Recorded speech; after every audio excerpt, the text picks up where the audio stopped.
There's a word called cabron, quite bold and strong, for calling someone an asshole who does others wrong. It's best used with care, lest you make a mistake, for calling someone that can cause quite the quake. In feminine form, cabrona, you see, can label a bitch as mean as can be, but wield it with caution or face a storm, for these words pack a punch, not quite the norm. So if you must use them, make sure they fit, for cabron and cabrona don't easily quit. A linguistic spice, like hot pepper's heat. It's best served with humor, or not at all. Neat. Hee hee hee. Coffee and Headlines is brought to you by the generous support of our viewers and the following community partners: Best Cord Cutting TV, Bravo's Restaurant Bar, El Rey Lounge de Versalles, Joint Boutique Hotel and Co-work, Monson Brewing Company, Puerto Vallarta Neurofeedback, Puerto Vallarta Owners Reps, Oculto, and Siam Cocina Thai. Thank you for your support, and thank you for supporting our community partners.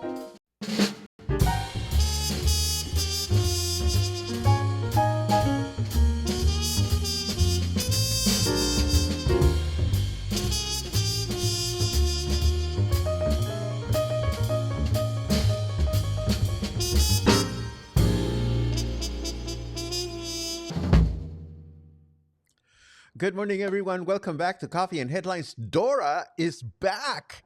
We hadn't seen Dora for a while. She's been on vacation in Bahamas, but she came back. Actually, I just hadn't gone to look at Dora for a while. But Dora is back for a reason. I went a little crazy last night, and I went a little crazy this morning. I'll tell you about it in just a second. But first, welcome as always. This is Coffee and Headlines. I have a bunch of news to share with you. Some events, some are new, some are reminders, but as always, what we try to do is to create connections between ourselves and connections with all the wonderful things that we can do here in Puerto Vallarta, and connections with cultural elements from Mexico in general. So today we're also going to unpack. Did we set up Benito Juárez for today? Yes, I believe we set up Benito Juárez for today. So today we're going to unpack Benito Juárez, whose birthday is tomorrow. And we need to find out why he was so important in Mexican history. So as always, capital letter Q if you have something really important that you wish to share. Capital letter N if you are new and would like a nice little welcome from everybody else. Now on to the news. This is important. The Federal Electricity Commission, or CFE, has announced that there will be a power outage on some of the main avenues in downtown Puerto Vallarta today due to maintenance work at its facilities. According to flyers distributed to customers, the CFE will shut off power on Juárez, Morelos, and Diaz Ordaz streets today from approximately 11 a.m. to 4 p.m. Apparently, this is all going to happen between Allende and Pipila streets. So if you find yourselves without water, you know the reason. Hopefully, the CFE will stick to their original schedule. Now, this doesn't concern us very much, but you may want to know that the 30th edition of the Puerto Vallarta-Riviera Nayarit Gala event will be held today and tomorrow at the Vidanta Convention Center. Everything is ready to welcome vacation wholesalers, business partners, and national and international operators who will meet with hoteliers from both destinations for prearranged business meetings. This is the most important tourism trade event in our region. So while it doesn't affect us regularly, it ensures that our visitors have good vacation and hotel deals in the months to come. And this is a little bit of a challenging one, interviewed by Noticias PV at the end of the kickoff event for World Water Day yesterday. Puerto Vallarta Mayor Luis Ernesto Munguía acknowledged that some neighborhoods in our city and much of the rural area lack drinking water and basic services to provide a decent quality of life for residents. For this reason, he has instructed his team at the drinking water, drainage, and sewage systems to offer alternative solutions to guarantee 100% water supply and provision, primarily in rural communities. So this one should not come as a surprise, but I think it's good to be mindful of the fact that while many of us enjoy the simple joys of running water, clean water in our faucets, there are neighborhoods in our city that don't have that privilege just yet. Hopefully this will change, but I thought you would want to know. Also, starting this coming weekend, the pedestrian project in Sayulita will begin. It aims to transform Avenida Revolución or Revolution Avenue, the main throughway, into a traffic-free corridor where families can enjoy the town center. Now, the initiative proposed by Mayor Hector Santana at the end of January this year had been postponed due to a lack of awareness among residents, but it will finally be implemented on this coming weekend.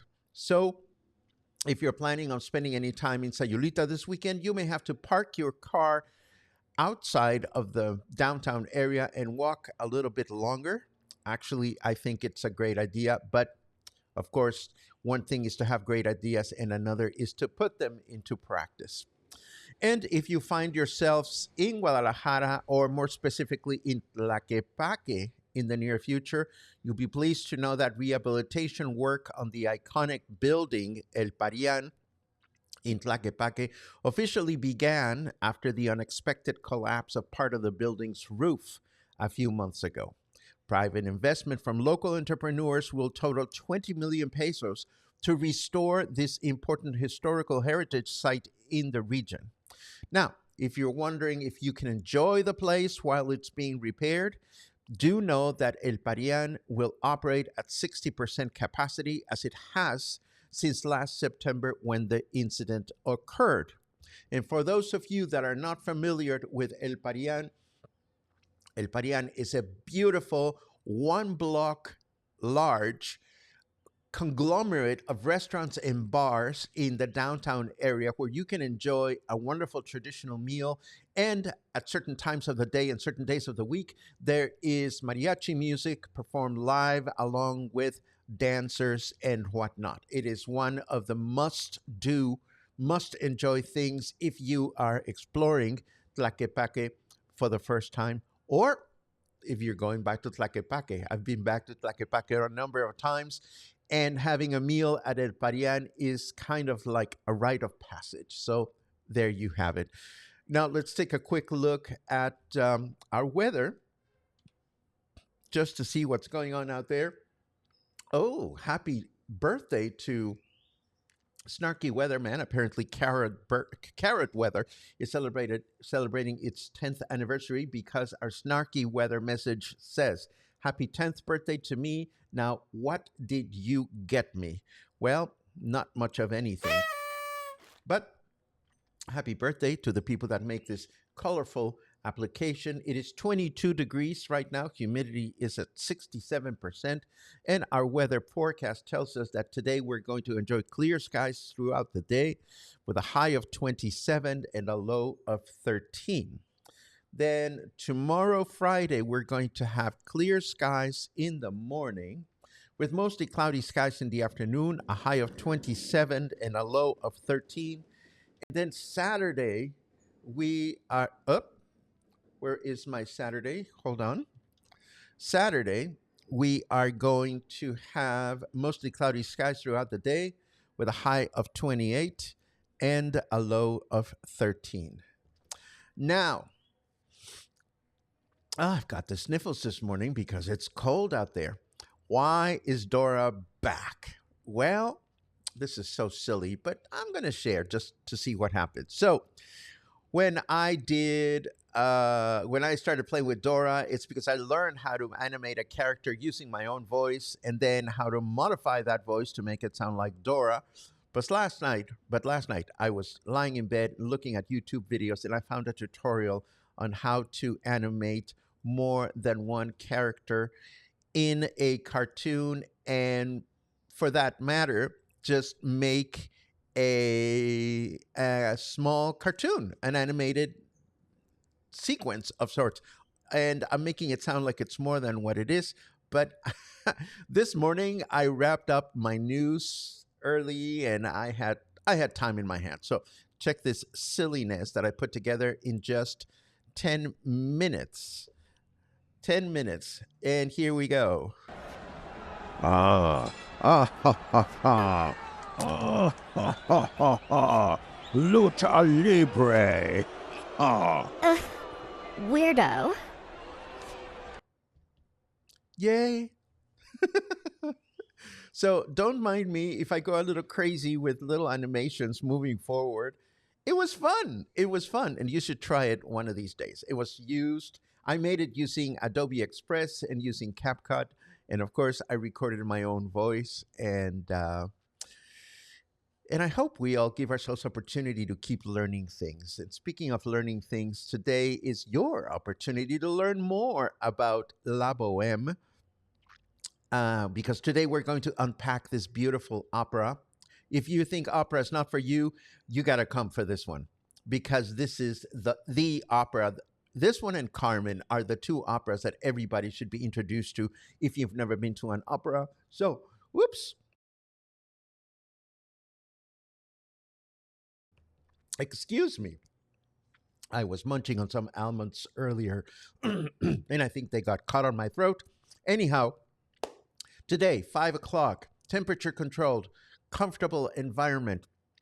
At the joint, we're going to unpack La Boheme. I hope you can join us. And then tomorrow, I just caught wind of the fact that Galeria Dante will be having another one of their Meet the Artist Nights event. It must be that event that has to do with sauntering through the art galleries and shops in Basilio Vadillo tonight. This happens from 6 to 9 p.m. And of course, I've been talking a lot about Hands-On Vallarta, and I won't go into it right now, but do know that in your show notes, you'll find our third installment of promotion for Hands-On Vallarta, where we answer the question, why volunteer? Now, you may recall that a few weeks ago, I asked you to write testimonials about volunteering. Well, this is the reason why we did that. So as you're watching Angela and I give you a good idea of why it's fun and good and fulfilling to volunteer, you will see some quotes of great Puerto Vallarta English-speaking locals that have chosen to volunteer and continue to volunteer time and effort and knowledge and spirit. So for those of you, or to those of you that took the time to share your testimonials with us, thank you so very much. And for the rest of you, have a look at this video. You'll find it in the show notes, and hopefully you will find it easy to share with your friends and loved ones. Last but not least, of course, it's Thursday, so it's another weekend to catch up with Harvey, the play that is being presented by Teatro Sin Borders at the American School. This goes on Thursday, Friday, and Saturday evening at 7:30 p.m. The doors open at 7, and tickets are only 250 pesos to go have a good laugh. And boom, boom, boom. Last but not least, well, let's take a look at your comments just to see and see what's going on. Boom, boom, boom. Good mornings, good mornings, good mornings. Thank you very much for that, Betsy. As always, I look forward to seeing you tonight at the joint. It'll be a lot of fun. Oh my God, I forgot. I read this equinox and I forgot about Benito Juárez. Let me go back, because the equinox is just a few hours away, and so is Benito Juárez's birthday. and I told you we would do it. So let us have a quick look at who was this very important Mexican president. Benito Juárez, a towering figure in Mexican history, was born on March 21, 1806, in the village of San Pablo Guelatao, Oaxaca. His life journey epitomizes resilience, determination, and the struggle for justice. Growing up in poverty as a Zapotec indigenous, Juárez faced numerous challenges, including discrimination and limited access to education. However, his thirst for knowledge led him to pursue studies in law.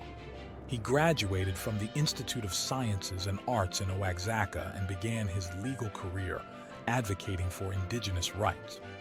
Juárez quickly rose through the ranks of Mexican politics, serving as a congressman and later as governor of his home state, Oaxaca. His commitment to liberal principles, including the separation of church and state, earned him both admiration and enemies in equal measure. The tumultuous period of Mexican history known as the Reform War thrust Juárez into the national spotlight. As the conflict between liberal and conservative factions intensified, Juárez emerged as a leader of the liberal cause. In 1858, he assumed the presidency of Mexico, becoming the first indigenous president in the country's history. During his presidency, Juárez faced immense challenges, including foreign intervention from France under Napoleon III. The French invasion aimed to establish a puppet monarchy in Mexico, but Juárez fiercely resisted. His leadership during this time became legendary as he rallied Mexicans to defend their sovereignty. The Battle of Puebla on May 5, 1862, famously commemorated as Cinco de Mayo, symbolizes Juárez's determination and the resilience of the Mexican people against foreign aggression. Although the French ultimately captured Mexico City, Juárez's government continued to resist from the north, refusing to recognize the puppet regime installed by the invaders. Juárez's presidency also marked significant reforms, including the abolition of slavery in Mexico and the implementation of laws aimed at secularizing education and reducing the power of the Catholic Church. His reforms laid the foundation for a more modern and progressive Mexico. Following years of struggle, Juárez's government finally triumphed over the French intervention, and in 1867 he returned to Mexico City in triumph. He continued to lead the country until his death in 1872, leaving behind a legacy of courage, resilience, and dedication to the principles of democracy and justice. Benito Juárez remains a revered figure in Mexican history, celebrated for his contributions to the nation's progress and his unwavering defense of its sovereignty and values. His life serves as an enduring inspiration for generations of Mexicans and people around the world fighting for freedom and equality. If you have enjoyed this content, make sure to join us at Coffee and Headlines, Puerto Vallarta's morning live show featuring news and stories for the local English-speaking community. Thank you for watching, and thank you for sharing. And, of course, sorry about the drumming and the curtain. It's Oaxaca, not Oaxaca. My inflatable digital assistant is... You know, they struggle with Mexican words, Spanish words. I love it how he said Oaxaca. Anyhow, thank you so much, Liz, for writing the E word, equinox. Had I not read it, I would have totally forgotten that I had prepared this for you today. And of course, tomorrow is when we celebrate the birth of Benito Juárez, although officially we celebrated this past Monday. And Logan is on to something here. Water wars coming to a colonia near you this spring. I know, it's gonna get ugly. And tonight, the cliffhanger final episode of the second season of Severance. That is, or is it the third season? How many seasons have I watched? Anyhow, the last episode of the season will be available tonight. And I'm dying here. Dying a slow death. Let's see what else we have. Param pam pam param pam pam. Oh, how nice. Barbara, I am going to the member appreciation event at the garden on Friday. Should be, oh, okay. I thought that was about something else. Never mind. Bill asks, what medallion are you wearing? This is my Made in Mexico medallion. I would have to, let me take it off so you can see it. Hold on. Da, da, da, da, da. I've had this for a while, but given the recent events, I decided to, oh, hold on. I can do this. I can do this. I hope you can see it more clearly. It says made in Mexico. So that's where I was made. So that's why I wear it. Anyhow, let's see.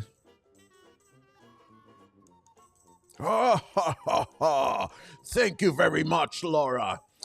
I have too much time on my hands. In my hands? On my hands? See, prepositions. I don't like prepositions. Good job on animation, says Betsy Ann. How did you learn to do the animation? I wouldn't know where to start. Well, I've known how to do animation with this particular program made by Adobe called express.adobe.com, which is an almost free alternative to Canva. A lot of times people ask me, how do you do graphic design and this, that, and the other? A lot of people use Canva.